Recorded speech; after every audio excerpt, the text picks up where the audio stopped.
आज हम बात करेंगे कि माइग्रेन के एपिसोड के दौरान क्या होता है, दवाइयों के बिना माइग्रेन को कैसे कंट्रोल किया जाए। नमस्कार दोस्तों, मेरा नाम है डॉक्टर विजय मकवाना। चलो आज का डिस्कशन शुरू करते हैं।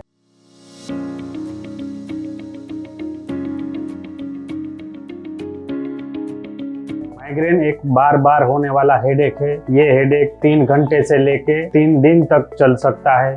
माइग्रेन के एक एपिसोड के 3 स्टेजेस होते हैं। पहला स्टेज होता है कि हेडेक से पहला वाला टाइम, दूसरा स्टेज होता है हेडेक और तीसरा स्टेज होता है हेडेक के बाद वाला टाइम। पहले स्टेज में कुछ वार्निंग साइन मिलती है कि अभी हेडेक होने वाला है, जैसे कि नेक में पेन होना, कंफ्यूजन होना, अचानक से मूड ऑफ हो जाना और थकान महसूस करना, बार बार प्यास लगना और बार बार वॉशरूम जाना और ज्यादा उबासी आने लगना और नींद आना। इस वार्निंग साइन के बाद स्टार्ट होता है हेडेक। माइग्रेन का हेडेक मोस्टली एक साइड होता है, या तो राइट साइड होता है या तो फिर लेफ्ट साइड होता है। माइग्रेन का हेडेक बहुत ही तेज होता है और ये टिपिकली थ्रोबिंग टाइप होता है, मतलब कि जिस साइड आपको हेडेक हो रहा है उस साइड की नसें धड़क रही हो और अभी नसें फट जाएगी ऐसा महसूस होता है। इसके साथ साथ पेट में दुखना और वॉमिटिंग भी बहुत कॉमन है।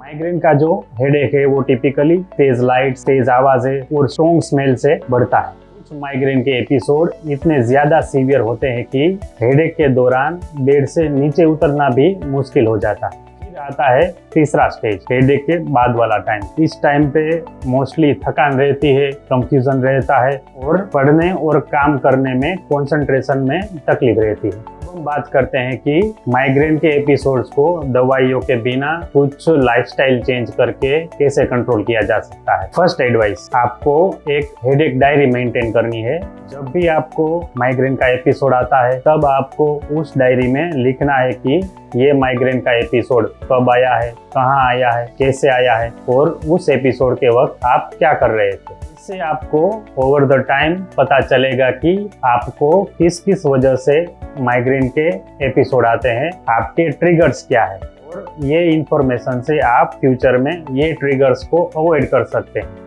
एक एग्जांपल ले लेते हैं। मानो कि आप कोई रेस्टोरेंट में गए हो जहाँ की लाइट्स थोड़ी येलोइश है, जहाँ की स्मेल थोड़ी स्ट्रेंज है और उसके बाद आपको हेडेक होने लगता है। अगर आपने ये बात डायरी में लिखी है तो आपको फ्यूचर में याद रहेगा कि मुझे ऐसी लाइटों से, ऐसी स्मेल से हेडेक आता है और आप फ्यूचर में वो अवॉइड करोगे। सेकंड एडवाइस, अपना एक स्लीप शेड्यूल और अपना एक ईटिंग शेड्यूल फिक्स रखें। Most of the time migraine के एपिसोड स्लीप डिस्टर्ब होने से और ज्यादा टाइम तक भूखे रहने से ट्रिगर होते हैं। इसके लिए आपको एक स्लीप शेड्यूल बनाना है जिसमें सोने का टाइम फिक्स रखना है और उठने का टाइम फिक्स रखना है। सोते टाइम आपको मोबाइल फोन से दूर रहना है ताकि स्लीप में कोई डिस्टर्बेंस ना हो। आपको ज्यादा देर भूखा नहीं रहना है, आपको अपना मील टाइम पे ले लेना है और हो सके तो 2 मेजर मील के बीच में एक छोटा सा हेल्दी स्नैक भी लेना है। Third advice, regular morning exercise करने से माइग्रेन के एपिसोड कम होते हैं। आप सुबह में वॉकिंग कर सकते हैं, रनिंग कर सकते हैं, साइकिलिंग कर सकते हैं, जिम जा सकते हैं। डेली मॉर्निंग में 30 से 60 मिनट की एक्टिविटी जरूरी है। एक बात का ध्यान रखना है कि आपको बहुत हेवी एक्सरसाइज नहीं करनी है जिसमें आपकी सांस फूलने लगे, क्योंकि हेवी एक्सरसाइज भी एक माइग्रेन का ट्रिगर होता है।